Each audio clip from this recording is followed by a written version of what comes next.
सावधान का मतलब होता है मौजूद हो जाओ। इसी को शास्त्र में अव्यभिचारिणी भक्ति कहते हैं। भक्तिरव्यभिचारिणी,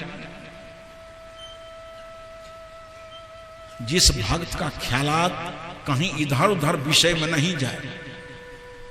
वाल्मीकि ने कहा था राम से कि हे राम जी, तुम ही छाड़ी गति दूसर नाही। जिस भक्त की तुम ही एकमात्र गति हो, तुम ही एकमात्र आधार हो, राम बसहु तिनके मन माही। तुमको छोड़ करके जिसकी दूसरी कोई गति नहीं है, उसी के हृदय में निवास काहे नहीं कर जाते हो। नारी कहावे पीब की रहे और संसोय, अजार खसम हृदया बसे खसम खुशी क्यों हो। अनन्य भाव से सत्संग ही सुनते हैं तो बिल्कुल तन्मय होकर के, दूसरी बात कुछ नहीं सोच रहे हैं, एकदम सत्संग में आप हो जाए। अगर चेतना इधर उधर चली गई थी, आप बैठ करके भी यहां नहीं हो सकते हैं। आप पहले लोग बूढ़ा बाबा लोग कहानी कहते थे, अब उस समय खत्म हो गया टीवी के चलते। अब चित्रहार जैसे कि बुढ़वा की कहानी सुने, अब बूढ़ा लोग बहुत बहुत मार्मिक बात बोलता है। कम पढ़ा लिखा आदमी, नहीं पढ़ा लिखा बूढ़ा, ये बड़ा अनुभव की बात, बहुत शिक्षाप्रद बात। बूढ़ा का अनादर नहीं करना चाहिए, बूढ़ा का सेवन करना चाहिए। आज बूढ़े लोगों का अनादर भी हो जाता है। एक दिन एक लड़के की शादी थी, तो लड़की पक्ष का आदमी कहा कि परिवार कैसा है, समाज कैसा है, माता पिता वृद्ध लोगों में श्रद्धा है कि नहीं। परीक्षा की दृष्टि से लड़की पक्ष वाले ने कहा कि माता पिता और वृद्ध लोगों में इस परिवार की श्रद्धा है कि नहीं, वृद्धों का कदर आदर करने वाला है कि नहीं, माता पिता का आदर करने वाला है कि नहीं। तो लड़की पक्ष के लोगों ने कहा उस लड़का से, जब आया फलदान वगैरह करने के लिए, कहा कि बारात लेकर के आना। एक को बुढ़वा अगर बारात में गया तो बारात को लौटा देंगे, ब्याह नहीं होगा। और लड़का एकदम ढोल पीट करके कह दिया, कोई उजरका केस वाला नहीं जो तो हमारे काम गड़बड़ा जात। एकदम बना ठना जवान जाएगा सब, उजरका केस वाला एक को नहीं, शर्त है एक को बूढ़ा आया तो शादी नहीं होगी। बूढ़ा छोड़ा एकदम छांट छांट के खाली जवान करने लगा।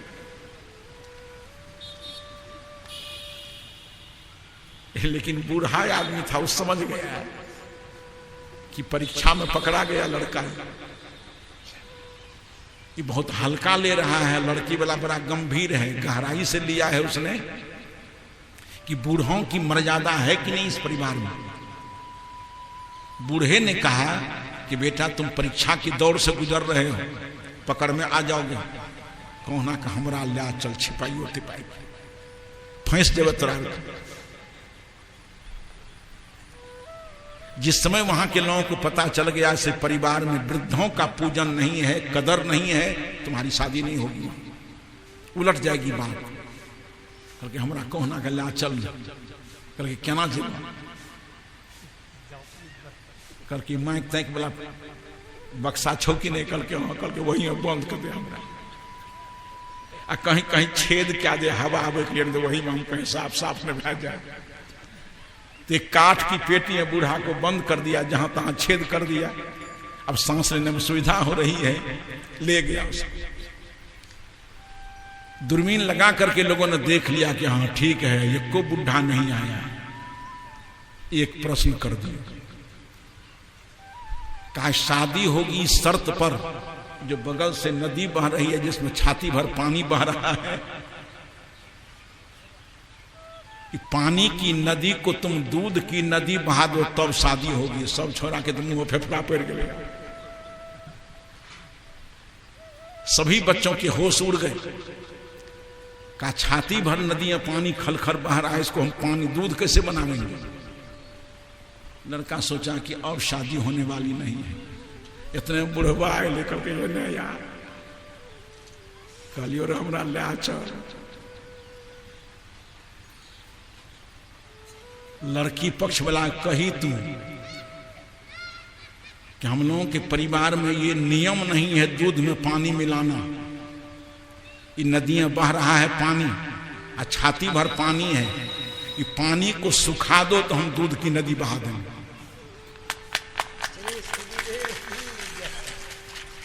तब लक्ष्मी पक्ष के लोग कहता है कि कोई बुढ़ो अच्छा संग में करके एक है।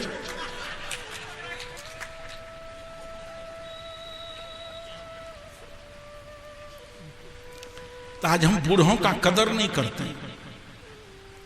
बूढ़े लोग किताब की बात कम बोलते हैं, अनुभव की बात अधिक बोलते हैं। हर दरवाजे पर बूढ़े लोग पहले कहानी कहा करते थे, लोग बैठ करके सुनते थे उसको। टीवी सिनेमा सब छीन लिया।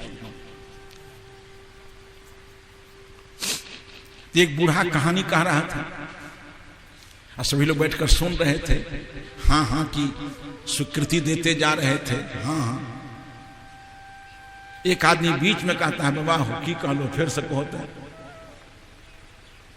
कल के फिर से कहो, कथे गली रहे तू, कल के ध्यान दोसर तरफ चल गेल रहे। देखिए सावधानी क्या है, जहां हो तुम्हारी चेतना वहीं हो। अब शरीर तो उसका है, अब बूढ़ा बाबा कहानी कहता चला जा रहा है, उसकी चेतना इधर उधर चली गई, ध्यान उधर चला गया, ध्यान विचलित तो हो गया। बूढ़ा क्या क्या राम रहीम पता ही नहीं चला। दूसरी बार उसने कहा कि जरा दोहराइए। कहा कहाँ गया था तुम? कहा ध्यान दूसरी तरफ चला गया था। इसे सावधान का मतलब होता है जहां आपका तन हो वहीं आपका मन हो। सच इसी को ध्यान कहा जाता है। ध्यान का मतलब होता है जीवन में सर्वदा मौजूदगी, जीवन में सर्वदा उपस्थिति। हम जीवन में सर्वदा उपस्थित नहीं रहते, बहुत दूर दूर हम घूमते रहते हैं। चेतना हमारी चक्कर काटती रहती है। इसलिए राम जी ने कहा कि सबरी नवधा भक्ति कहो तो ही पाही। 9 प्रकार की भक्ति की चर्चा मैं तुम्हारे सामने करने जा रहा हूं। तुम क्या करो? तो सबसे पहले सावधान हो जाओ। सावधान का मतलब तन और मन को एक करके बैठो। यहां जहां तुम्हारा तन है वहीं तुम्हारी चेतना हो। क्योंकि तन सुनेगा नहीं, सुनेगा कान, समझेगी चेतना। और कान यहां है, चेतना कहीं अन्यत्र है। तो कान के सुनने से काम नहीं चलेगा। कान के साथ चेतना हो, जीभ के साथ चेतना हो, सारी इंद्रियों के साथ तुम्हारी चेतना का संयोग हो। इसी का प्रकारांतर से नाम है ध्यान। ध्यान का मतलब होता है प्रत्येक तानता ध्यानम, योग दर्शन का मंत्र है। लक्ष्य में चेतना का एकाकार हो जाए।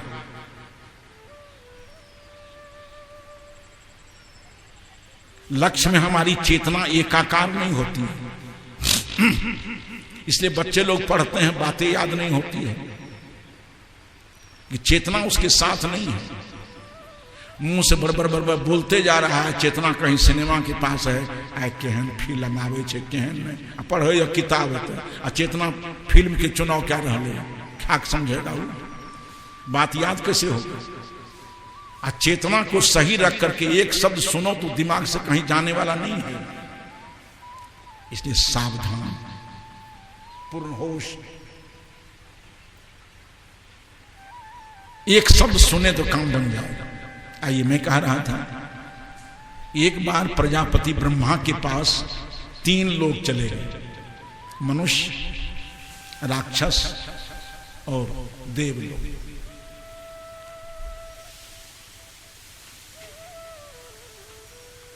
तीनों ने जाकर के एक ही प्रश्न कर दिया कि शांति चाहिए। तो ब्रह्मा बहुत नहीं बोला। पहले के लोग बहुत नहीं बोलते थे।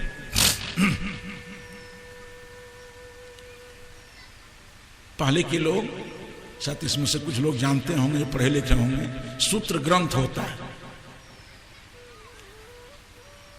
सूत्र ग्रंथ, ब्रह्मसूत्र है, वैशिक से सूत्र है, न्याय सूत्र है, ये सारे के सारे दर्शन फिलॉसफी के ग्रंथ सूत्र में।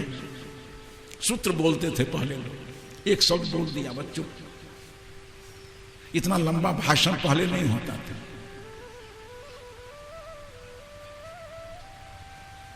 तो सूर, नर और दनुज तीनों ने एक ही प्रस्ताव रखा कि हम लोगों को शांति मिले।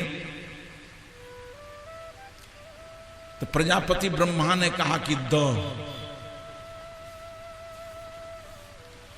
कह दिया, एक अक्षर कहा द, उपदेश हो गया। तीनों समझ गया बात को, तीनों का चित्त घबाहिल था, अपनी अपनी कमजोरी को तो सब समझता है ना। प्रजापति ब्रह्मा ने कहा द, तीनों चल दिए।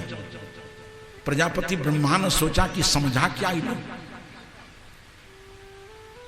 तो पहले राक्षसों को बुलाया, कहा तुम जो चल दिया सो समझा क्या, द अक्षर से करके बुझ गए। कहा क्या समझ गया? कहा हम राक्षस है, दूसरे को परेशान करने वाला, दूसरे को दुखी करने वाला, दूसरे की हत्या करने वाला, दूसरे को रुलाने वाला।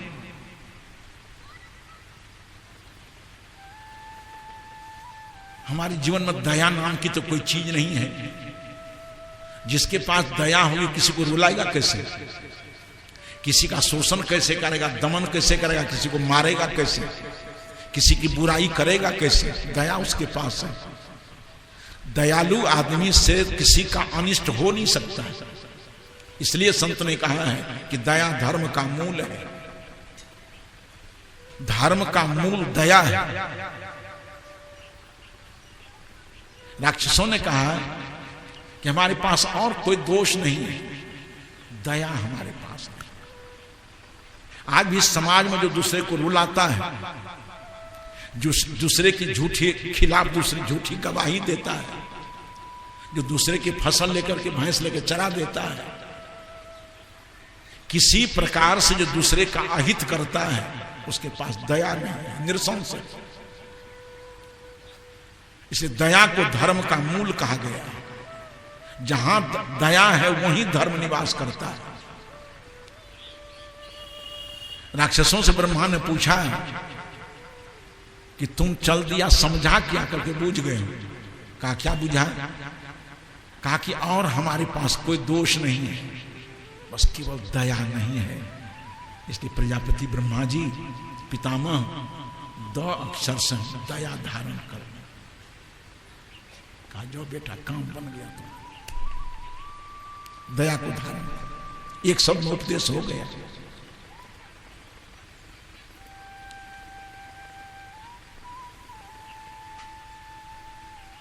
लेकिन जब तीनों गया था, एक पॉइंट छूट गया। जब तीनों गया पितामह के पास, प्रजापति ब्रह्मा के पास, सभी ने अपना अपना प्रस्ताव रखा कि शांति चाहिए। तो ब्रह्मा ने कहा कि 1 साल तक अखंड ब्रह्मचर्य पालन करके आओ। बड़ा टेढ़ा हो गया। ब्रह्मचर्य माने, ऐसे ब्रह्मचर्य का मतलब होता है ब्रह्म माने बड़ा, अचरगति भक्षण योग। ब्रह्मचर्य का मतलब होता है श्रेष्ठ आचरण। सत्य बोलना ब्रह्मचर्य है, अहिंसा पालन करना ब्रह्मचर्य है, परोपकार करना ब्रह्मचर्य है। जितने अच्छे आचरण हैं उसको हम ब्रह्मचर्य कहते हैं। इन ब्रह्मचर्य शब्द रूढ़ हो गया है इंद्रिय संयम। प्रजनन इंद्रियों का संयम ब्रह्मचर्य है। अब किसी आदमी के पास गया, अनुभवी संत के पास, कि हम शांति की कामना करके ब्रह्मा के पास गए थे, कहा है ब्रह्मचर्य पालन करो। करके क्या ना हेते हो बाप, ब्रह्मचर्य पालन क्या ना करो? तो बड़ा लंबा भाग। जब उसकी व्याख्या किया तो बड़ा लंबा रूप हो गया। एक बार ये कंबल मिला, सोनपुर मेला आप लोग जानते हैं ना, हरिहर छत्र मेला, काश्मीरी दुकान में ये कंबल आया था। कंबल की कीमत थी 10,000। दिन में वो कंबल इतना मोट बांस के फोफी में घुसियाल रहे, दिन भर कंबल एकदम सुटुक करके पतला बांस के फोफी में रहे तो और की कहल जाए, वही में से निकाल के दल के उकरा। आ जब शाम हो जाए तो कंबल मोटाते मोटाते इतना मोटा का हो जाता। जैसे जैसे रात आवे ठंड बने तो सुनता ही भयो पर्वता कारा, तब तो कंबल इतना मोटा हो गया भर पांजा। उसी तरह से एक शब्द है, जब उसका हम अभ्यास करते हैं, उसका हम विश्लेषण करते हैं, परिष्कार करते हैं, बड़ा लंबा हो जाता है। व्यास समास सुमति अनुसारी, व्यास का माने विस्तार और समास का मतलब संक्षेप। ब्रह्मचर्य तो कहा दिया हो, लेकिन जब किसी प्रज्ञावान पुरुष के पास गया कि ब्रह्मा ने हमसे कहा है कि 1 साल तक अखंड ब्रह्मचर्य का पालन करो, तो ब्रह्मचर्य पालन कहना है ते बाबू, हमारे तो इंद्रिय उधियाबे। कहा सबसे पहले आहार का सुधार करो। कल के आहार मतलब कहा सात्विक आहार लो, दाल चावल साग सब्जी दूध घृत मक्खन मलाई। अगर तामसी भोजन करबे, अंडा बंडा मांस मछली मसाला, तो है तो ऐन्द्रिक उत्तेजना, ऐन्द्रिक उत्तेजना है तो ब्रह्मचर्य का पालन नहीं होगा। जैसा खाओ अन्न वैसा होगा मन। अगर रजोगुनी अन्न खाओगे तो रजोगुनी मन हो जाएगा, सेक्स उभरेगा, कामना उभरेगी, कामुकता उभरेगी, तो ब्रह्मचर्य का पालन नहीं होगा। इसलिए पहले आहार का सुधार करो। दाल चावल साग सब्जी दूध घृत मक्खन मलाई संयम से सात्विक भोजन करो। मांस मछली नहीं खाओ, बासा तिवासा नहीं खाओ, बहुत मसालेदार नहीं खाओ। भोजन होगा उत्तेजनात्मक तो उत्तेजना बढ़ेगी कामुकता की। उसके बाद सिनेमा नहीं देखो, उपन्यास नहीं पढ़ो, नाच रंग में कभी नहीं जाओ। ये नाच रंग देखने से भी, सिनेमा देखने से भी, उपन्यास पढ़ने से भी तुम्हारे मन की उत्तेजना बढ़ेगी। इसलिए कभी सिनेमा के पास मत बैठो, कभी उपन्यास नहीं पढ़ो। घर में रहते हो वहां अश्लील चित्र नहीं लगाओ। घर में रहते हो तो वहां बुद्ध का, महावीर का, कबीर का, बाबा मेही का, आदर्श पुरुषों का चित्र लगाओ, संतों के चित्र हो। वहां कुछ नहीं हो तो कम से कम अपने माता पिता का चित्र तो लगाओ। अगर माता पिता के चित्र को तुम निरंतर देखते रहोगे, तुम्हारी काम वासना उभरेगी नहीं। महात्मा गांधी अपनी मां का ध्यान करते थे। महात्मा गांधी की जीवनी में आई है कि जब हमारे मन में विकार उभरता है तो हम मां पुतली का ध्यान करते हैं। आप लोग भी किसी का नहीं करते हो। रात में सोने के समय मां का ध्यान करते करते सो जाओ तो गलत स्वप्न तक आना बंद हो जाएगा। अभ्यास करके देखिए। जो भी बोल रहा हूं अनुभव की बात बोल रहा हूं। हमारे पास अनुभव और किताबी ज्ञानों का भंडार है दिमाग हमारा। तो उसने कहा जहां तुम सोते हो वहां पर अश्लील चित्र नहीं हो, हीरो हीरोइन की चित्र नहीं हो, कामी लोगों का चित्र नहीं हो, माता पिता का चित्र हो। बुद्ध का, महावीर का, कबीर का, मेही का, गांधी का, मां शबरी का, मीरा का, जिसके जीवन में कोई चमक दमक नहीं है। ऐसे सात्विक पुरुषों की चित्रावली को घर में लगाओ। कहा इस शांति खोजे लगनों की आफत लागे चले तो बड़का गप छे भाई। यहार बिहार का सुधार, स्वाध्याय का सुधार, चित्र सिनेमा के सुधार। तो कहा कि पहले आहार को शुद्ध करो, स्वाध्याय को शुद्ध करो, और गलत संगति में कभी नहीं बैठो। भूल कुसंग न दीजिए पांव। जहां कामी लोग, विषयी लंपट लोग बैठा हो वहां पर पैर नहीं रखना कभी। संत गुरुजनों के संग में रहो, सदग्रंथों का अध्ययन करो, अच्छे अच्छे चित्रों को देखते रहो, सात्विक संयत आहार किया करो। 1 साल तक तीनों ने इस सभी नियमों का पालन किया। आहार को सात्विक बना लिया, शाकाहारी जीवन हो गया, सदग्रंथों का अध्ययन करने लगा, संत महापुरुषों का संग करने लगा, जिस घर में सोचता है, बैठता है, वहां बड़े बड़े सिद्ध पुरुषों की चित्रावली, दार्शनिकों की, वैज्ञानिकों की, राष्ट्रभक्तों की, दिल दिमाग बिल्कुल संयत हो गया उसका, टेंशन सब खत्म हो गया, उत्तेजना मर गई। क्योंकि संग स्वाध्याय वातावरण गलत होता है तब मानसिक उत्तेजना बढ़ती है।